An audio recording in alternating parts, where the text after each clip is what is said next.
To his friend Calestrius Tiro.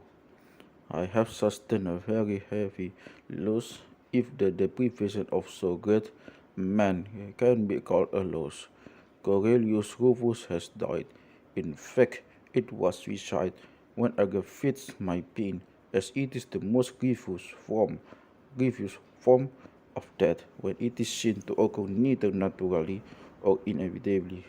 For whatever the circumstances of death by disease, the very fact of necessity is a great consolation, whereas in the case of those taken from us by suicide, our grief is irreparable, because we believe that they could have had a long life. In fact, Cornelius was constrained by supreme reasoning, which for philosophers is the equivalent of necessity, and by conscious decision, yet he had numerous reasons for living the highest rectitude, the highest repute, the greatest authority, and in addition to this, a daughter, a wife, a grandson, and sisters, all and among all these cherished ones, some true friends. But he was tormented by such a lengthy and harsh illness that these rewards for living were outweighed by reasons for dying. I heard him state that at the age of 32 he was afflicted with gout. This was a hereditary condition, for clearly diseases, like other things, are transmitted by a sort of succession. During his grand years, he fought and overcome the disease by dieting and virtuous living.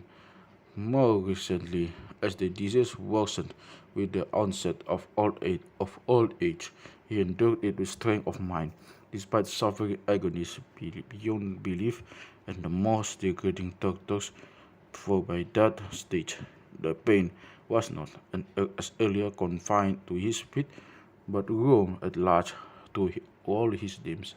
In Domitian's time, I visited him when he was bedridden in his house close to the city. His slaves retired from his chamber.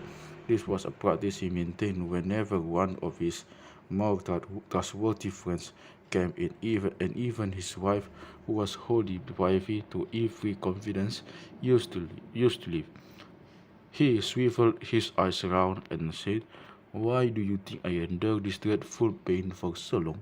I want to survive the brigand, if only a single day. Had you endowed him with a physique to match such spirit, he would have achieved what he wished.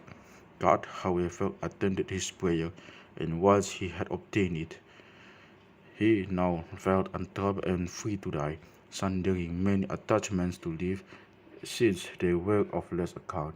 His illness has worsened, though he sought to control it by self-restraint. But as it maintained its hold, with strength of mind he fled from it. A second, a third, and fourth day came while he declined to eat.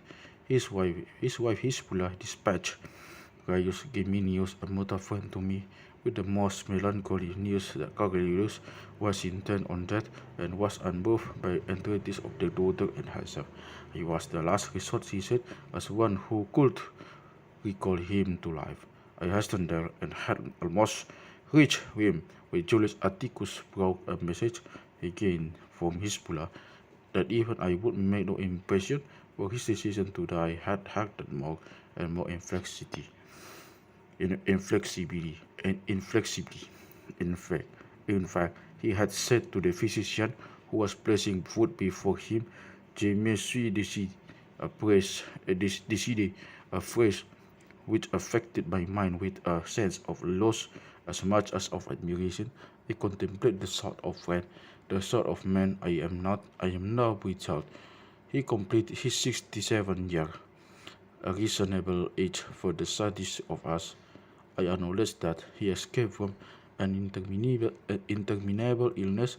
I acknowledge that he died with his dear ones surviving him, and at a time of prosperity for the state, which was dearer to him than all else. That too I now acknowledge. Yet I lament his death, although He were young and in glowing health. I lament it. You can consider me a weakling in this on my own account, for I have lost the witness, guardian, and teacher of my life. In short, I shall say what I said to my boon companion Calvisius while my grief was fresh. I fear that for me life will be of less account. So you must send me some words of consolation, but do not say he was an old and sick man, for I am aware of that. Make it something original and impressive, such as I have never heard of read before, for the consolation such as I have heard and read come to me unbidden, but are unequal to this great grief. Farewell.